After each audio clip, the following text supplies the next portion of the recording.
Okay, ladies and gentlemen, welcome back. Oh, hold on a second. Adrian Brody's still talking. Hang on. I was hoping to get this show started. He's still going. Okay, let me try again. Okay, ladies and gentlemen, welcome to the DanaBuckler Show. Welcome to the Oscars, the 2025 Oscars recap. And there's no one else I would want to join me for this discussion than my dear friend and co-host, Mr. Jason Waters. How are you, sir? I am fabulous. So happy to be back. Yes, absolutely. So, in the past, we have done Oscar prediction shows. Yes. And, those are fun. And I think I sent you my predictions, which we'll go over a little later on. You sent your predictions as well. And that was fun. But look, when the dust settles, let's tear it apart. we need to talk about, what we actually saw. So I'm going to start with you. And I'm just going to ask you, the 2025, the 97th Annual Academy Awards started an hour earlier this year, and I almost missed that because, in my mind, the Academy Awards started at 8 o'clock. Yeah, red carpet. I'd never tune in for the red carpet, but that's what I tuned in for, and I went, oh, it's on. Damn it. Oh, we're going. Yeah, it's starting right now. And so I was actually at a friend's house, and I was with Jess, and like this is something I've been talking about for a week. Like, we're watching the Academy Awards. What are we going to have for dinner? It's going to be great. And then I just happened to Google something, and it's like, tune in at 7 p.m. And I'm like, it was 6:30. I said, get in the car. We got to go. Let's go. But overall, what was your impressions of the actual show itself? So this is our first one with the Trump administration. Yes. I expected a little more political controversy than there was there. To be honest, it was very vanilla this year, like real milquetoast.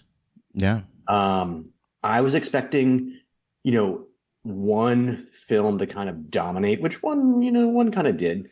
But they sort of just passed out Oscars to everybody. It was a little wild. But there was we didn't get a slap from Will Smith. No nip slips. No, I mean, I think the most wild thing was Kieran Culkin getting beeped out for the F-bomb a couple of times. But that was about it. It was real mellow. I remember last year's show when it was all said and done with saying, no, it was entertaining. It was, yeah. And Conan was a fantastic host. Yes. You cannot underscore his ability to ad-lib in the moment, because the great. Timothée Chalamet joke about the suit he was wearing was clearly not written. When he said, no one's going to hit you when you ride your bike home tonight. You ride your bike home. That was brilliant. I did take a little exception to, and I want to make sure I word this carefully, because the performance was outstanding. I mean, moving. I was surprised that they opened with songs from Wicked for the opening number, if you will, which tends to more or less be a celebration of movies. And I don't know if I understood the logic behind that, even though that was an incredible performance. I'm curious your thoughts on that. I was thinking the same thing. I was expecting a little more of that opening skit too. Yeah. Jimmy Kimmel always did it really well.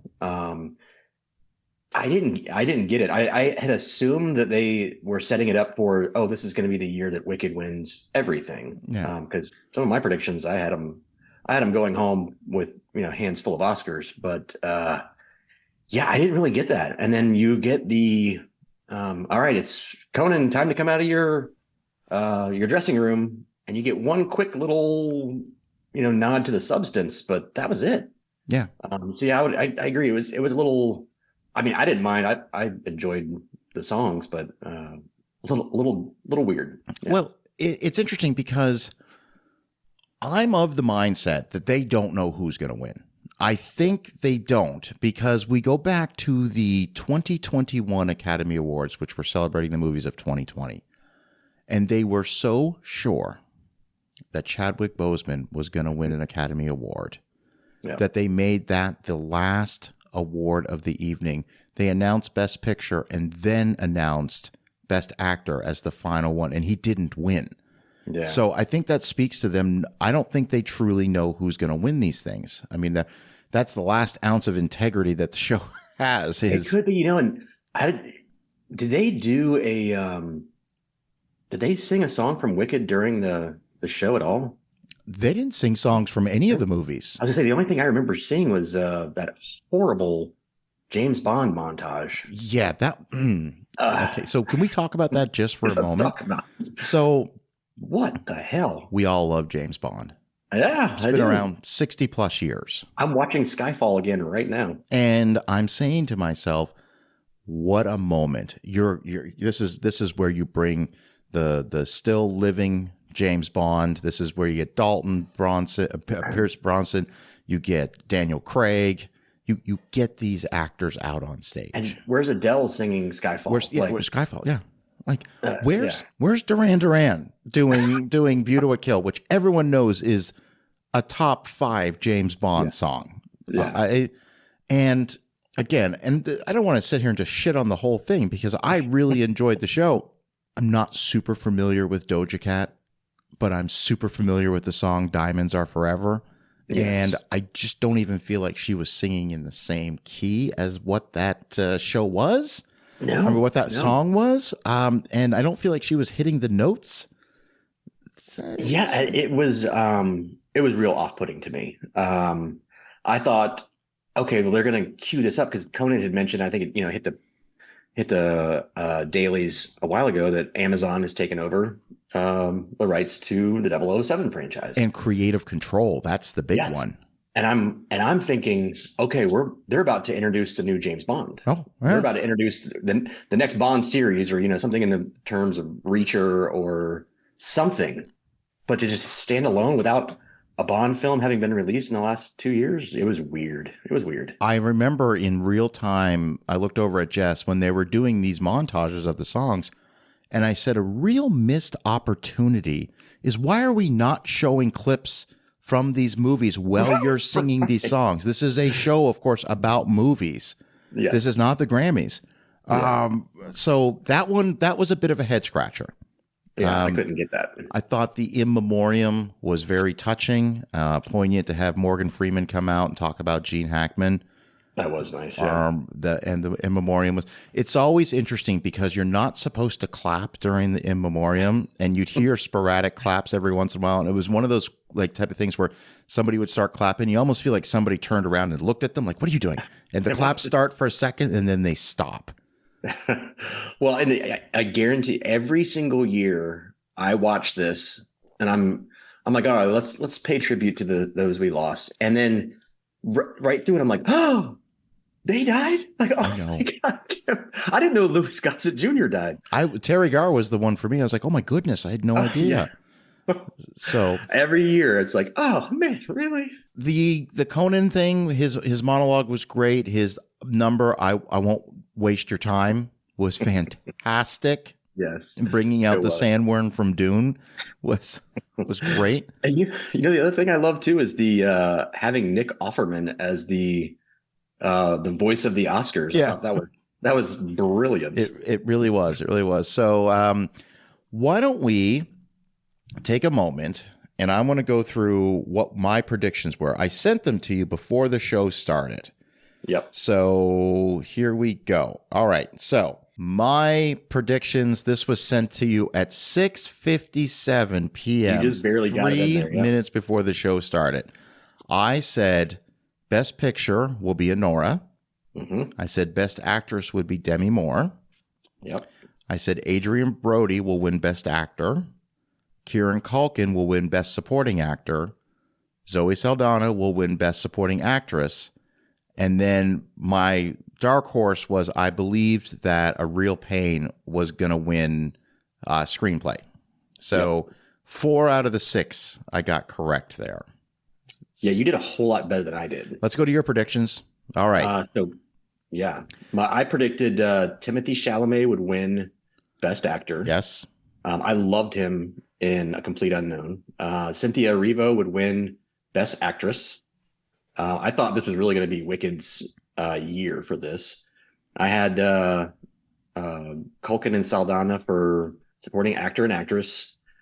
Like you, screenplay, I said Jesse Eisenberg was going to win. I thought James Mangold was going to win Best Director for A Complete Unknown, which kind of sad he didn't, because that was a great movie. And then Wicked as Best Picture, and missed on that one too. So what did I get? Two out of the rest of them. You got Culkin and Saldana. Yeah, that's 2. That's all right. But we'll talk. We'll talk about that a little bit. So we're just going to go through. Let's start with the 2 screenplay categories. The first one is original, and the nominees were The Substance, September 5, which, put a pin in that. I saw that 2 days ago. Oh, did you? Yes. Okay. A Real Pain, The Brutalist, and Anora. So here's a situation where I have seen all of these films that were nominated. Yep. I believed, my thought was A Real Pain, but the winner did go to Anora, the first award for Sean Baker that evening. Yep. So I'm sure the subject of Anora will come up a few times during this conversation, but I will ask you, have you seen Anora? I have seen Anora. I was not as enamored with it as most people, though. I appreciated the acting. I did like the direction on it. The cinematography was great. That movie did not speak to me. I don't know why. We'll come back to it because it's obviously going to be a theme throughout these awards. Mm-hmm. I saw Sean Baker's, I actually haven't seen Tangerine, which is kind of his first notable film. And it's also kind of, he shot the entire thing on an iPhone, but you would never know if you saw the movie. I did see the Florida Project in the theater. Did you? And then my mom used to live in Celebration, Florida. So I used to go down that US 192 strip where the Florida Project was filmed and is authentically accurate to that whole area. It's insane what is on the shadows of Disney World, like sort of the plight, if you will. I am still in the camp that I liked Anora. For adapted screenplay, the nominees were Conclave, A Complete Unknown, Amelia Perez, Nickel Boys, and Sing Sing, with the winner being Conclave. Conclave. I loved it. Yeah. A lot of people thought this might be the film. There was a lot of discussion about it. I didn't realize it was adapted. Was it a novel beforehand? Yes. Okay. Yeah. So I'll be the first to admit, this is one of the rare films on this list that I have not had an opportunity to see yet, but I've heard it's, by all accounts, your opinion and people's opinion that I trust have all said it's excellent, and I'm anxious to see it. So those 2 awards. So then going through the list, quickly, visual effects went to Dune Part 2. Sound went to Dune Part 2. Let's see. Production design went to Wicked. Okay. Skipping Best Picture. Yeah, it was odd that Dune 2 and Wicked sort of split the technical and artistic awards. It's important to note that makeup and hairstyling went to The Substance, which it had to have. Yes. That was fantastic. Have you seen that one yet? Yes, I have. Yes, I have. Okay. Yeah. And you made it through all of it? I didn't watch it all in one sitting. There was a lot of, all right, going to take a break. Like, that's it. Nope, I'm done. It was interesting. We'll get to, I'll say it now. I'll just tell you now. So, I watched The Substance, and you had prepared me enough emotionally to start to endure it a little bit. Yeah. I knew what kind of movie I was getting when you had the scene of Dennis Quaid eating the shrimp while he's talking to Demi Moore, and I'm like, oh, okay, this is, and that was just disgusting. So, but the actual minor spoilers when she, for lack of a better term, gives birth to the mitosis. Yeah, the newer version of herself. I was prepared for that. What I wasn't prepared for was how extreme the movie was going to get. I was like, well, I can tolerate this. That's cool visual effects in the part, where she's sewing up Demi Moore, and I can handle it. I can get through this. I can get this, but man, did that movie go off the rails? Absolutely off the rails. Okay, international feature film. I bring this up only because I suspected that this was going to be the Emilia Perez Oscar.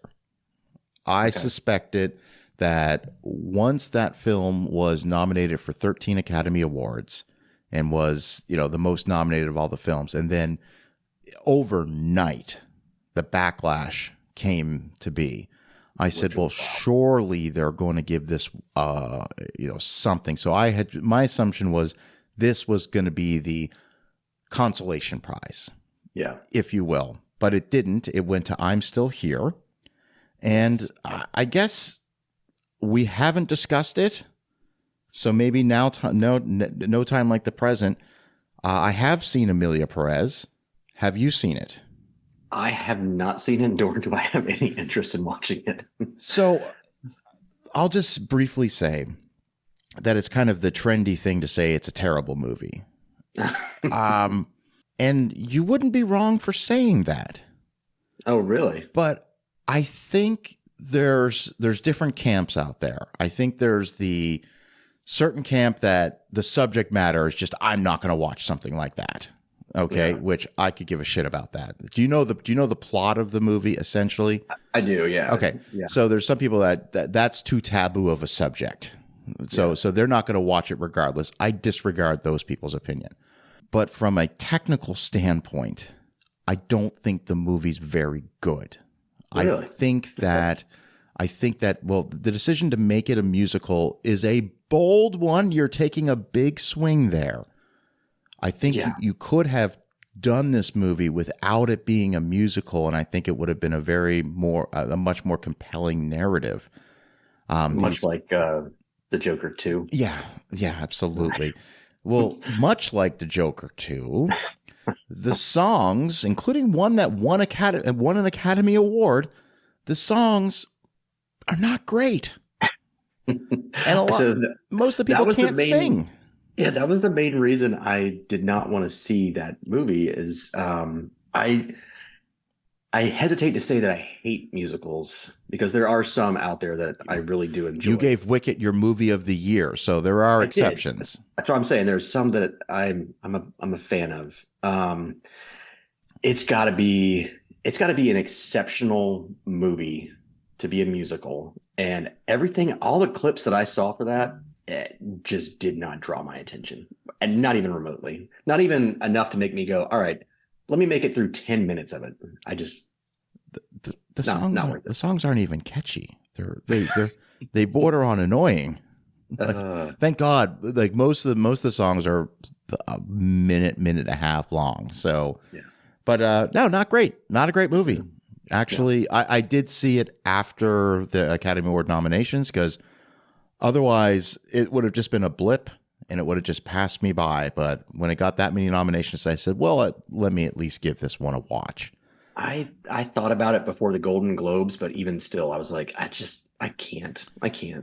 So moving on to film editing, and we're going to bring this up. The nominees were Wicked, Emilia Perez, Conclave, The Brutalist, and Anora, with Anora being the winner. But this is notable because Sean Baker, who also wrote the movie, also edited the movie. I was shocked at that too. I didn't realize that. I mean, this seems like he's like a one-man operation. He's producing, editing, writing, directing. It's. And I did love that on his writing Oscar, he dedicated it to the sex workers of the world. Yeah. I don't think he honored them. I think he wanted to share it with them, which, all right.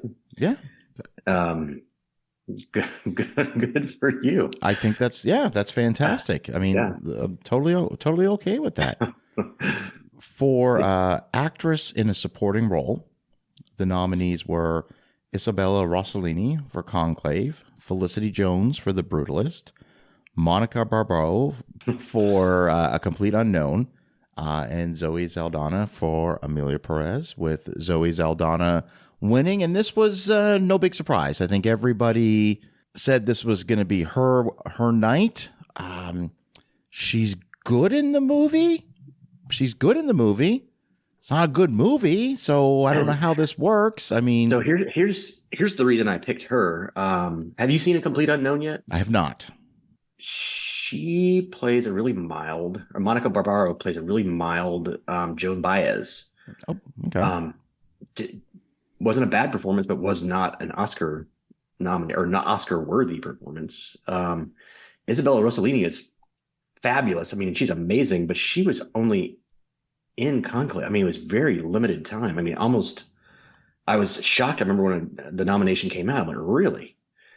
Ariana Grande was great in Wicked, but Cynthia Erivo was the one who brought that in. I didn't see her getting a nom for that, but glad that she did. I picked Zoe Saldana just because everybody else, I'm like, there's no way they're going to win. Okay, well, that was what you were right. Yeah, you were definitely about the two I got. Yeah, you were definitely right on that one. For actor in a supporting role, the nominees were Jeremy Strong in The Apprentice, Guy Pearce in The Brutalist, Edward Norton, A Complete Unknown, Yura Borsava for Honora, and Kieran Culkin for A Real Pain, with Kieran Culkin winning. And I'm going to save my thoughts about The Brutalist when we get to the Best Actor one. I have not seen Edward Norton in A Complete Unknown. It wasn't great. And I have not seen The Apprentice. Not because... I have not seen The Apprentice. No. It's just not... frankly, it's not a subject matter I'm interested in. Same. Yeah. It's no. So it's my. No, I haven't seen Reagan with Dennis Quaid. I have not seen that. Not interested. Either. Yeah. So I was quite certain on this one. If it didn't go to Kieran Culkin, it was definitely gonna go to Guy Pearce. Yeah. Edward Norton. I mean, he may have. I don't really know Pete Seeger. Not from my generation. But he played just a real vanilla character in there. There wasn't a whole lot of depth to that role, which is why I was quite certain Kieran Culkin was going to get it. And he's fantastic. I think he did an amazing job in that movie. Just to speak on Guy Pearce and The Brutalist for a moment, Guy Pearce is not American. You know, and when these guys come over to America and do American characters and nail it better than a lot of American actors, that you get a bump for me on that one right away. Yeah. He's terrific in that film. Absolutely terrific. An already interesting film becomes even more interesting once his character, not so much the introduction, but when the second time he comes around, takes Adrian Brody out to lunch and basically pays him for the job that he didn't initially pay him for. But it just becomes, I want to know more about this character. Fascinating. Kieran Culkin, A Real Pain. I guess this is an opportunity to talk about A Real Pain. It's an amazing little movie. It is. And, you know, the other crazy thing that I'm thinking of while we're going through all this, you know, we did our end of year show where we went through the surprises, the disappointments, and the best of last year. And nearly every single movie nominated came out either the week before or like 2 weeks after we did that show. Yeah. So there's so many of these movies that really just rush to make the end of the year so they can get to the awards ceremony. And I kind of wish that these had spent more time in the theaters. There's so much out there that I really feel. I think people kind of like that Conan O'Brien segment on, what was it, Cinema Stream? I really feel like this could have been a year of getting people back to the movies, but instead the best of them came out in December. It's wild. I have thoughts. Can we put a pin in the whole, because that was an ongoing theme. Even Sean Baker mentioned it in one of his acceptance speeches, that there's an ongoing theme. I found A Real Pain to be, I don't want to use the word charming because it was really funny. It was also incredibly heartfelt. Mm-hmm. and extremely classy. And what I mean by that, and I'm going to keep this spoiler free. So the plot of the movie, it's two Jewish cousins who their grandmother has passed away. Their grandmother has left them some money for them to travel to Poland to learn about her roots, their roots, where they came from. And they go on kind of I don't want to say a Holocaust tour, but that's kind of what they're going on with a group of other Jewish tourists, for lack of a better term. And there are some scenes in the movie where Kieran Culkin, I'm referencing when they're taking all those pictures with the statue, and I'm thinking, well, I don't know, did he get permission to do that? I mean, is that But there's a scene later on when they visit a very, very heavy location. Yeah. And that scene is filmed with such grace and dignity. And there's not a moment where Kieran Culkin's character starts to do something crazy there, and which led me to believe they got permission to film there, and they filmed that location with the utmost dignity. And a movie I was already enjoying just went over the top for me with that particular scene. Well, and I think was this Jesse Eisenberg's first directing, or the first movie he directed? I would have to defer to my research on this one. I'm not 100% sure, but I know he. I mean, he was nominated for writing it, which I think I thought it was definitely going to win for that, but it's when you watch it, it seems like it's one of those movies that's just going to stand the test of time. I agree. It feels like it's one of those, it's going to be around for a while, and it should be, because it's light, but it's also impactful. It hits all those right marks, and I thought it was just a terrific entry into the award season, and I'm glad that Kieran Culkin won for that. It looks like this is not his first. No, he has directed a few very smaller indie films prior to this. The thing about the movie is, I think you're right. I think the more people discover this, the more word of mouth spreads, the more people are going to watch it. And it's only 90 minutes long. Yeah. And all I'm going to say is that the end of the film gave me some real planes, trains, and automobiles vibes. And I almost expected Jesse Eisenberg to come back. I'm being super vague, but if you've seen the movie, you know what I'm talking about. But he doesn't. The movie just ends very ambiguously, and I appreciate that. Yeah. So, yeah, Real Pain. Great film. Would have made my list of the best films that came out last year. Absolutely. So, looking at actor in a leading role, the nominees were Sebastian Stan for The Apprentice, Ralph Fiennes, or Ray Fiennes, for Conclave, Colman Domingo for Sing Sing, Timothée Chalamet for A Complete Unknown, and Adrien Brody for The Brutalist, with Adrien Brody winning. And was it ever in question, do you think? I mean, you were leaning more towards Chalamet, but the buzz I was sort of picking up from was this was going to go to Brody. Yeah. I mean, looking back on it now, can we just say he plays such a great Holocaust survivor? Yeah, I mean, talk about being typecast.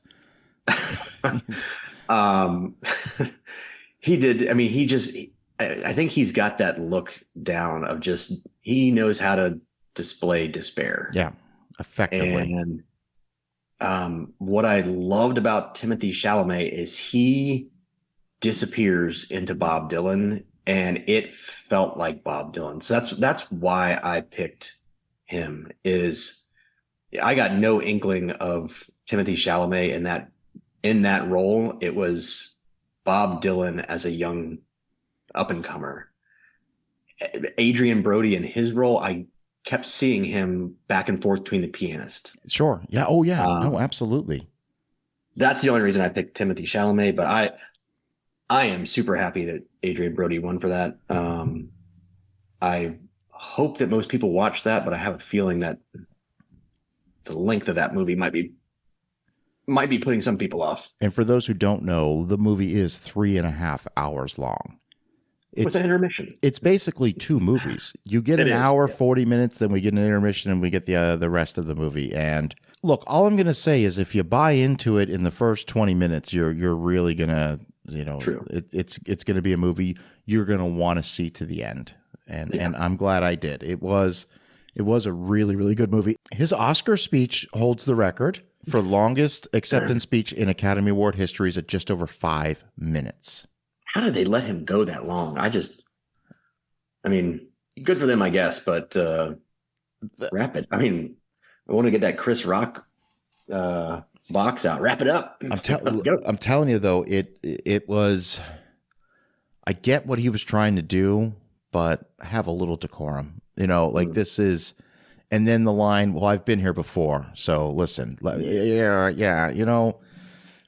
He can't seem to escape controversy when he wins an Academy Award. He loves it. Famously, forcibly kissed Halle Berry when he won for The Pianist, which I don't know if you caught that on the red carpet this year. She got him back. No. So he was walking with his wife, okay? And Halle Berry comes up to him and says, I owe you something, and just plants a big kiss right on him. I completely miss that. I love that. So I owe you something. So, okay. So the biggest surprise of the night, I think, goes to actress in a leading role. Yeah. Okay? Nominees were Fernanda Torres for I'm Still Here, Demi Moore for The Substance, Carla Sofia Garçon for Emilia Perez, Cynthia Erivo for Wicked, and Mikey Madison for Honora. Not that I'm a betting man, but if I was to go on one of these shady websites where you can actually bet on the Academy Awards, and I had a couple bucks in my pocket, I'd have bet it all on Demi Moore to win, just because the history that the Academy has with giving what we have talked about in previous episodes, the Legacy Oscar. The Legacy Award, yep. The Legacy Award famously went to Jeff Bridges for Crazy Heart, to Leo for The Revenant, Scorsese for The Departed, and we can all say, although those were great performances, well done, I think we could always make the case that that prior to those awards, they have done better. True. The thing is, though, this was Demi Moore's first Academy Award nomination. I was going to say, she was not nominated for Ghost. She was not nominated for Ghost. She was not nominated for A Few Good Men. The thing is, and I'm not trying to make excuses, but she had never even been nominated. So the Legacy Award, that theory might be out the window. Yeah. So I just... what movie she was great in? Did you ever see Mr. Brooks with Kevin Costner? Is that the one where Kevin Costner has an imaginary friend? He's a serial killer and he has an imaginary friend? Yeah. That movie is fucking wild. I love that movie. It's wild. She does a great job in that movie. I watched that. Jess introduced that to me about a year ago. With Dane Cook. Yeah, and I said, how the hell did I miss this movie? It came out around 2007. Oh, yeah? I think it just kind of came and went. Has some unique style to it, some very interesting editing choices in the movie. Yeah. No, it was interesting because wasn't it William Hurt was his imaginary friend? William Hurt was his imaginary friend. Yeah. Yeah. So I think that is I think that's also the last movie I ever rented from Blockbuster. Wow. I think I still have the case too. I never took it back. When it comes to Mikey Madison, not someone who's was super on my radar. All right. I remember her from one of the Scream movies. Obviously, she's got a small but substantial role in Once Upon a Time in Hollywood. She scared me in that movie. All of those characters from the Spawn Ranch terrified me. Yeah, her and that dog still haunt my dreams. Yeah, absolutely. And then when I see her in Honora, I'm watching this performance, and that's what an actor does. An actor transforms into a character that's not them in real life. Yeah. From her mannerisms to that accent that she's using in Honora, all of that I thought was effective and I thought it was authentic. And I have no issue whatsoever with her winning this award. I don't either. I think she did a fantastic job. The way she portrays dismay and disappointment, I think is just fabulous. Everything she did in that movie was great. I had thought this was going to be Wicked's year, and I thought Cynthia Erivo, she did a fantastic job. That's why I thought it was going to go to her. But when we get to Best Picture, I have thoughts on why Wicked didn't win. I have thoughts. I have a theory. And I haven't seen the movie, but I have a theory. All right, so I will say though, I'm Still Here. I did not see that one. No, I have not either. Not either. When it comes to Best Director, the nominees were Coraline Farragut for The Substance, Jacques André for Amelia Perez, James Mangold for A Complete Unknown, Brody Corbett for The Brutalist, and Sean Baker for Honora. When Sean Baker won for editing, for screenplay, that was kind of the moment where I said, okay, the race is over. I would have, if you were to ask me prior to the start of the Academy Awards, up to the start of the show, I would have said it's probably going to go to Brady for The Brutalist because that's just a masterclass in filmmaking. Mm-hmm. But again, can't say I'm disappointed with the outcome on this one. Your thoughts? No, I mean, I didn't see, again, I didn't see Amelia Perez, but of these 5 films, there's not a bad one in there. I mean, well, Amelia Perez, but of the 4 I saw, they're all great. So, you're picking between your favorite kid here, but, the reason I went with James Mangold is just the way he transforms Bob Dylan's career over 2 hours was just, that was amazing. I haven't seen this. I haven't seen A Complete Unknown. From what I understand, it's a slice of his life. It's not the entire. It's not the entire story. So it's not like what they tried to do with Bohemian Rhapsody, where they tried to shoe in the 70s and most of the 80s into a 2-hour movie.